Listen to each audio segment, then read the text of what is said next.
1671 যেতিয়া শৰাইঘাটৰ ৰণ হৈছিল সেই সময়ত আহোম স্বৰ্গদেউসকলে ৰণত বৰটোপ ব্যৱহাৰ কৰিছিল। মাটিমাহ, হাঁহ কণী, বৰা চাউল, শিলিখা, কোলা পানী, বেলৰ আঠা আৰু শামুক চূণেৰে নিৰ্মিত স্বৰ্গদেউ শিৱসিংহই 1736ত বনাইছিল। এবাৰ যদি এইখিনি হেৰাই যায় এইখিনি আকৌ আমি ঘূৰাই নিব নোৱাৰোঁ যিমান কোটিপতি হওঁ। নমস্কাৰ, মই ভাস্কৰ বৰুৱা। আপোনাক NRB বৰুৱা ইউটিউব চেনেলৰ প্ৰথমটো ভিডিঅ'লৈ স্বাগতম জনাইছোঁ। আজি আমি স্কুলৰ পৰা শিক্ষামূলক ভ্ৰমণ যাবলৈ ওলাইছোঁ শিৱসাগৰলৈ। শিৱসাগৰ জিলা ঐতিহাসিকভাৱে এখন অতি গুৰুত্বপূৰ্ণ জিলা। 600 বছৰীয়া আহোম ৰজাৰ বংশৰ বহু উত্থান পদানৰ সাক্ষী। এই শিৱসাগৰ জিলাখনতে আহোম ৰজাই স্থাপিত কৰা বহুতো কীৰ্তিচিহ্ন আছে, যেনে ৰংঘৰ, কাৰেংঘৰ, তলাতল ঘৰ, চৰাইদেউ মৈদাম, নামদাঙৰ শিলসাৰ কোষ, শিৱ মন্দিৰ ইত্যাদি। এইবিলাক কীৰ্তিচিহ্ন চাবৰ কাৰণে আজি আমি শিৱসাগৰলৈ যাবলৈ ওলাইছোঁ। তো বলক আজিৰ ভিডিঅ'টো আৰম্ভ কৰোঁ।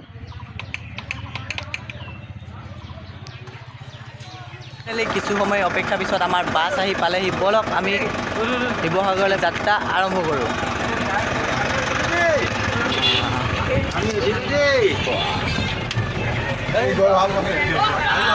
পুৰা বহি ল'লোঁ চিটত, বলক গৈ থাকোঁ।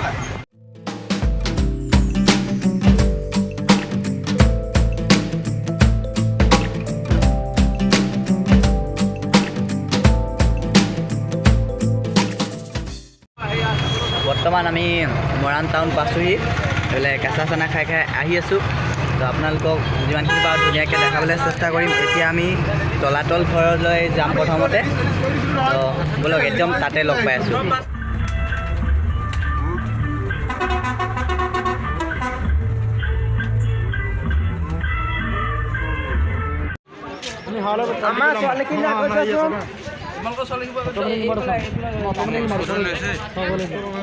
এতিয়া আমি তলাতল ঘৰত আহি পালোহি। তলাতল ঘৰত আহি সোমাওঁতে আপোনালোকে প্ৰথমতে দেখা পাব এই বৰটোপকেইটা। চাওক, আপোনালোকক প্ৰথমতে মই বৰটোপকেইটা দেখাই লওঁ। এইকেইটা চাওক বৰটোপকেইটা। 1671 যেতিয়া শৰাইঘাটৰ ৰণ হৈছিল সেই সময়ত আহোম স্বৰ্গদেউসকলে ৰণত বৰটোপ ব্যৱহাৰ কৰিছিল। চাই লওক, আপোনালোকক দেখাই দিছোঁ ধুনীয়াকৈ বৰটোপকেইটা। শিৱসাগৰ জিলা জয়সাগৰত অৱস্থিত আহোম ৰাজত্ব এই ৰাজকাৰেং তলাতল ঘৰ। 1765ত আহোম স্বৰ্গদেউ ৰাজস্থ সিংহই এই তলাতল ঘৰটো নিৰ্মাণ কৰাইছিল। 7 মহলীয়া অদ্ভুত কৌশলে এই ৰাজমহলটো ওপৰত 4 মহল আৰু তলত 3 মহল নিৰ্মাণ কৰা হৈছিল। বলক এতিয়া তলাতল ঘৰৰ ওপৰলৈ উঠি আহিলোঁ মই আপোনালোকক। ওপৰলৈ আহিলোঁ আকৌ, তলত 1 মহল আছে ন, ওপৰলৈ উঠি আহিলোঁ। তো বলক এতিয়া ভিতৰত সোমাই চাওঁ, আপোনালোকক দেখাই আছোঁ, চাই থাকক। চাওক একদম কিমান ধুনীয়াকৈ এইটো বনাই থৈছে। ওপৰত ধেনু ভৰিয়া, বাপৰে একদম ঠাণ্ডা ঠাণ্ডা অনুভৱ কৰিছোঁ, হয় নাই? বাহিৰতকৈ অলপ ঠাণ্ডা ইয়াত।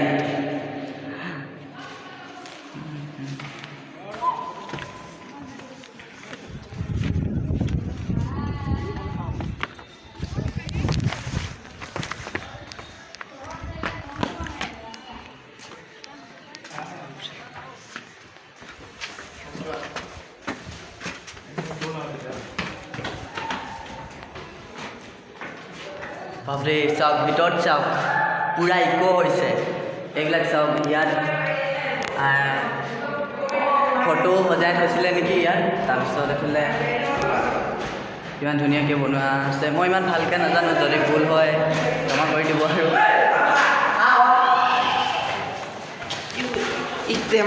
এইফালে একদম ওপৰলৈ গুঠি গৈ আছোঁ, চাই থাকক।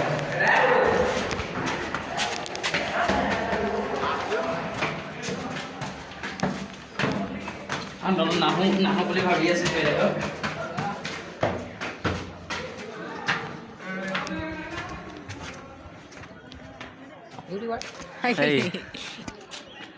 একদম ওপৰত উঠি আহিলোঁ। ওপৰৰ পৰা ভিউটো চাওক, কি মজা লাগিছে।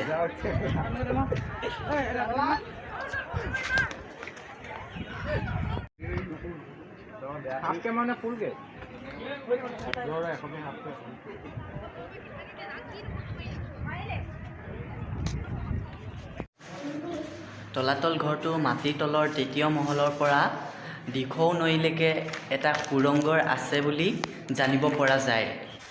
তলাতল ঘৰৰ এই ৱালবিলাক চাওকচোন।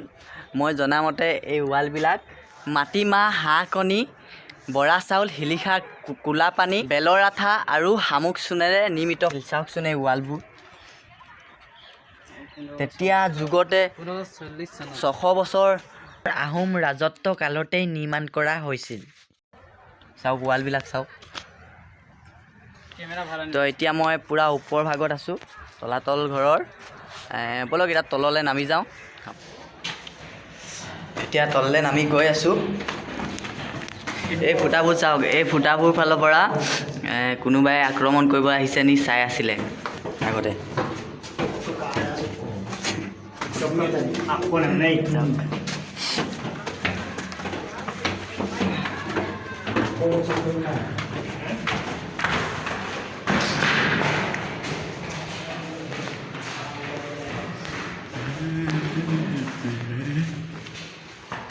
এইফালে আহিছিল নেকি বাৰু? ইয়াত ৰাজসভা বা ৰাজদৰবাৰ হিচাপে ইয়াত কি কৰিছিলে তেওঁলোকে এই তলাতল ঘৰটো নিৰ্মাণ কৰিছিল।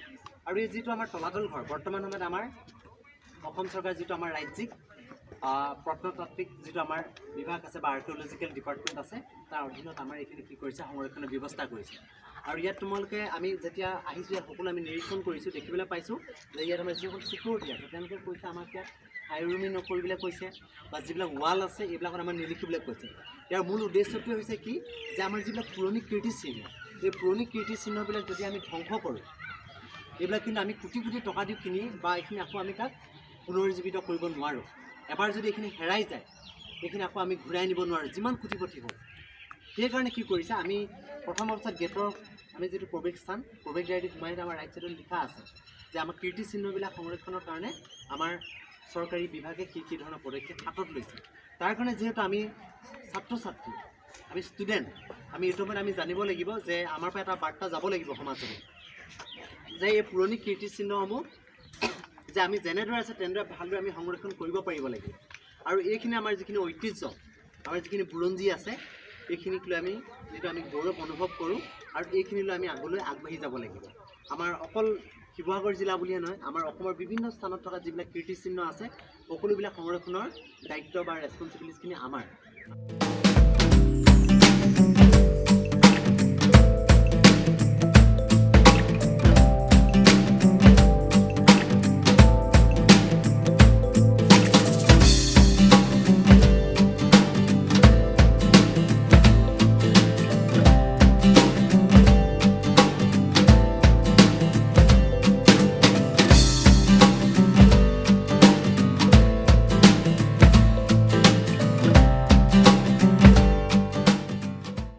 এতিয়া আমি তলাতল ঘৰৰ পৰা ওলাই গৈ আছোঁ। আপোনালোকক যিমানখিনি পাৰোঁ ধুনীয়াকৈ দেখাবলৈ চেষ্টা কৰিলোঁ। তো এইফালে এইখন ফিল্ডখন, ইয়াত ধুনীয়া ধুনীয়া ফুল আছে, আপোনালোকক দেখালোঁ বাৰু। এইফালে ফুল চুল আছে। এতিয়া প্ৰথমতে আমি বাছৰ ওচৰলৈ গৈ লওঁ, তাৰপিছত ক'লৈ যাওঁ আপোনালোকক জনাই আছোঁ। এইখন তলাতল ঘৰৰ এণ্ট্ৰি গেট। ওলাই দে আকৌ। তলাতল ঘৰৰ আগফালৰ ফিল্ডখনত এনেকুৱা ধুনীয়া ধুনীয়া দোকান দেখিব আপোনালোকে। এইফালে বেতেৰে বনাই থোৱা ধুনীয়া ধুনীয়া বেগ, জাপি, কাঠেৰে বনাই থোৱা যদি জীৱ জন্তু এনেকুৱাবোৰ দেখিবলৈ পাব। তো ধুনীয়াকৈ কিনি ল'ব পাৰে আৰু পচন্দ হ'লে মানে। তো এতিয়া আমি গৈ আছোঁ, বাছলৈ যাম। এতিয়া বাছৰ পৰা ক'ত যাম ছাৰক সুধিছিলোঁ, কোৱা নাই বাৰু, পিছত ক'ম বুলি কৈ আছে। তো আপোনালোকক পিছত ক'ম। এইফালে চাওক এই দোকানবিলাক, এইফালে কাঠৰ ঘড়ী চাওক।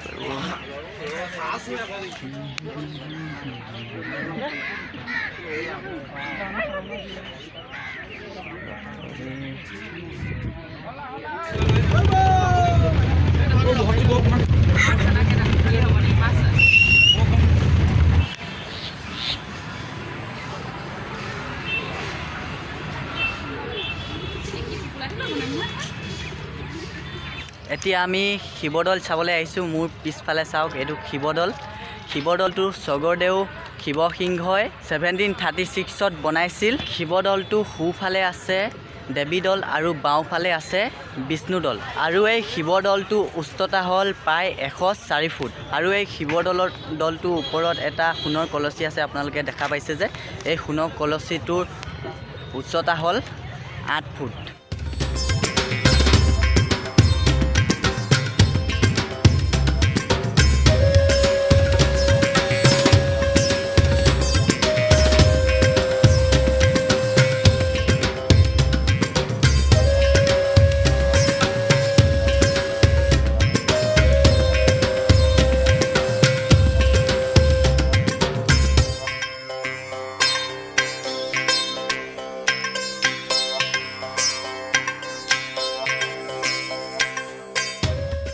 শিৱদৌলটো মই আপোনালোকক বাহিৰৰ পৰাই দেখাই দিলোঁ, ভিতৰলৈ নাযাওঁ আজি। এতিয়া আমি গৈ আছোঁ ৰংঘৰ দেখাম, ব'লক গৈ থাকোঁ। শিৱদৌলটো কিনাৰতে আছে শিৱসাগৰ পুখুৰী। চাওক কিমান বিশাল এটা পুখুৰী। এইফালে শিৱদৌলটো আছে, তাৰপিছত শিৱদৌলটো কিনাৰতে এই পুখুৰীটো আছে। এই শিৱসাগৰ পুখুৰীটো বনাইছিলে 1731 পৰা 1738 চনৰ ভিতৰত। এই শিৱসাগৰ পুখুৰীটো 251 একৰ আৰু 229 একৰ মাটিত বিস্তৃত হৈ আছে আৰু এই পুখুৰীটো প্ৰায় 27 ফুট দ।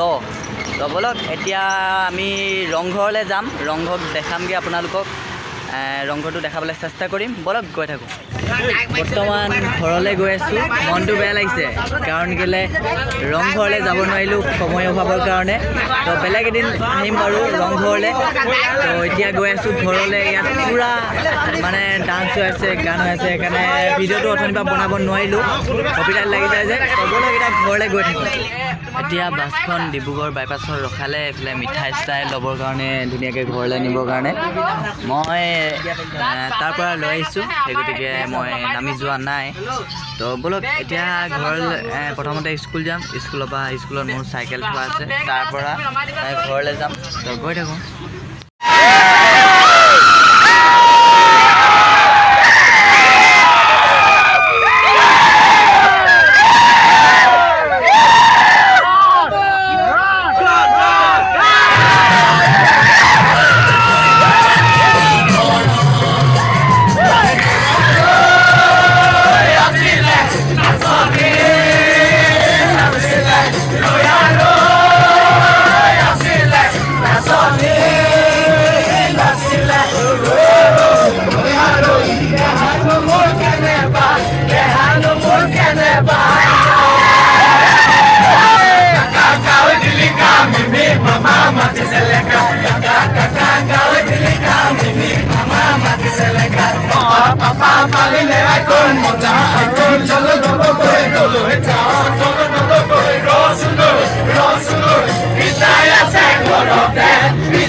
ফাইনেলি স্কুল পাই গ'লোহি, মাত ভাগি গ'ল চিঞৰি চিঞৰি। এতিয়া বেগ ল'লোঁ, মজাকৈ ঘৰলৈ গৈ থাকোঁ। একদম মানে চিঞৰি চিঞৰি মাত ভাগি গ'ল। এইফালে আমাৰ অমৰ কেনেকুৱা লাগিলে? চাহ ৰস আকৌ কেনেকুৱা লাগিলে? মজা একদম মাত ভাগি গৈছে চিঞৰি চিঞৰি। তো আজিৰ ভিডিঅ'টো ইমানখিনিয়ে। যদি এই ভিডিঅ'টো চাই ভাল পালে লাইক কমেণ্ট শ্বেয়াৰ এণ্ড চেনেলটো ছাবস্ক্ৰাইব কৰি নটিফিকেশ্যন বেল আইকনটো অনুগ্ৰহ কৰি দবাই দিব। তো এতিয়া এইফালে মোৰ চাইকেল ইয়াতে থৈ দিছিলোঁ।